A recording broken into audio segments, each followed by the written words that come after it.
جب دکھ شدت اختیار کر جائے تو بولنے کی غلطی مت کرنا۔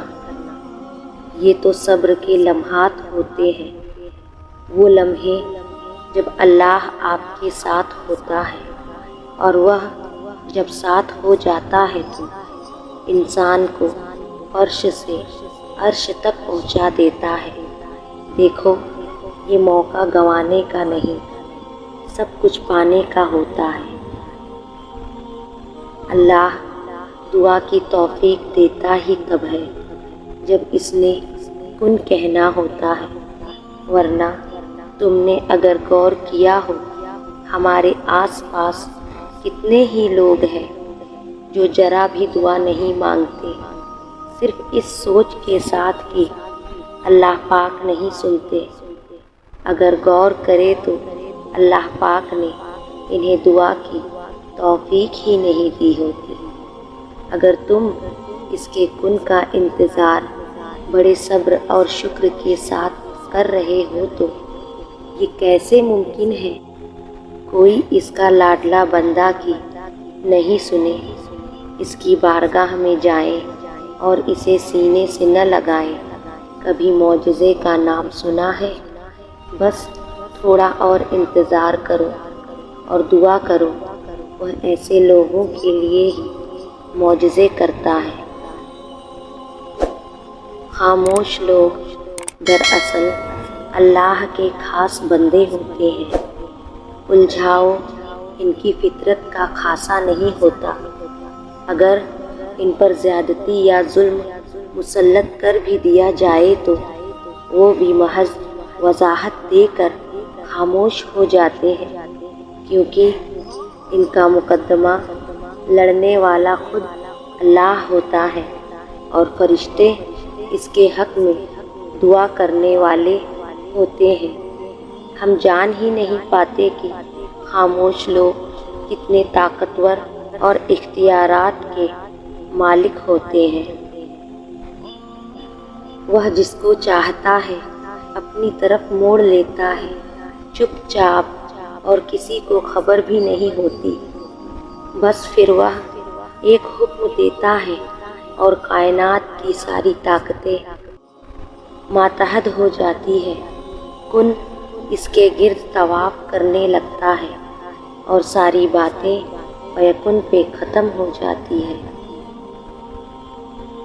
سمندر کو دیکھ کر جہاں تک نظر جاتی ہے، یہ محسوس ہوتا ہے کہ جیسے یہ کبھی ختم نہیں ہوگا، لیکن ایک حد پر وہ بھی ختم ہوتا ہے۔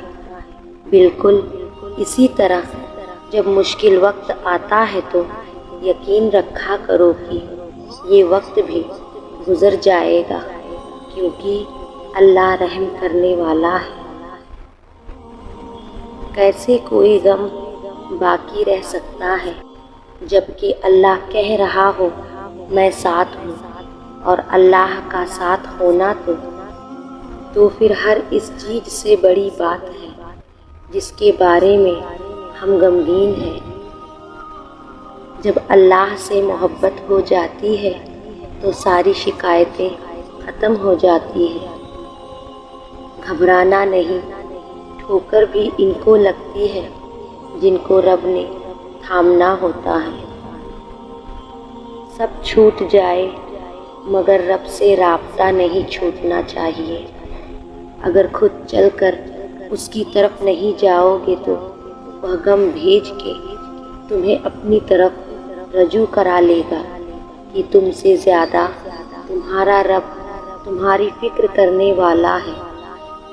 تو لوٹ آؤ اپنے رب کی طرف کہ دلوں کا سکون اللہ ہی کے ذکر میں ہے۔ زندگی میں کبھی نہ کبھی ہم اس مقام پر آ جاتے ہیں جہاں سارے رشتے ختم ہو جاتے ہیں، پھر صرف ہم ہوتے ہیں اور اللہ ہوتا ہے۔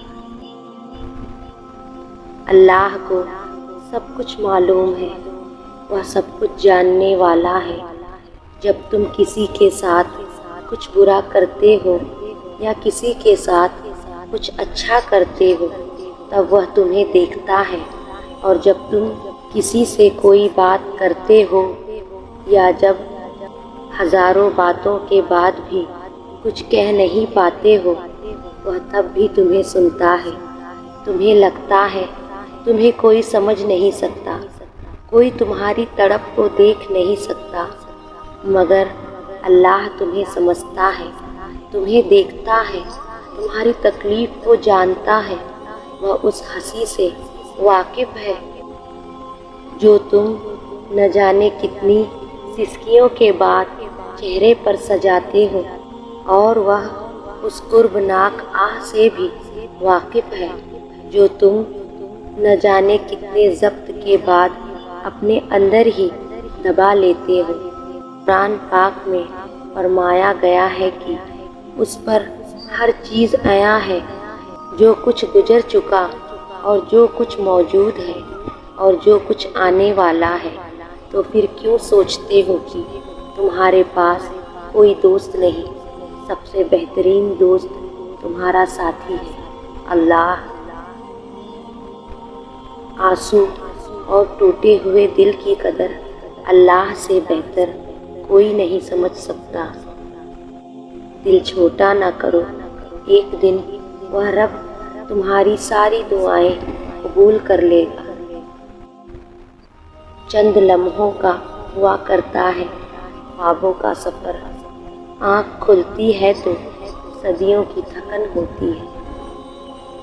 اگر اللہ نے تمہارے دل میں کچھ ڈالا ہے اور تمہیں دعا مانگنے کی توفیق دی ہے تو یقین رکھو نصیب میں بھی وہی ڈالے گا۔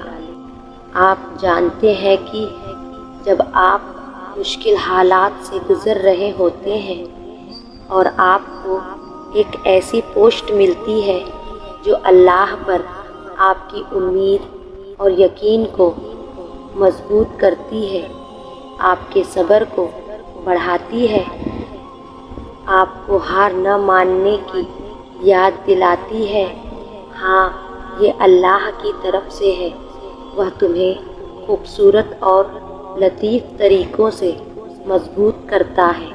یہ ہمیں یاد دلانے کے اس کے طریقے ہیں کہ وہ قریب ہے، وہ جانتا ہے اور وہ سن رہا ہے، اور ہماری صورتحال سے پوری طرح باخبر ہے۔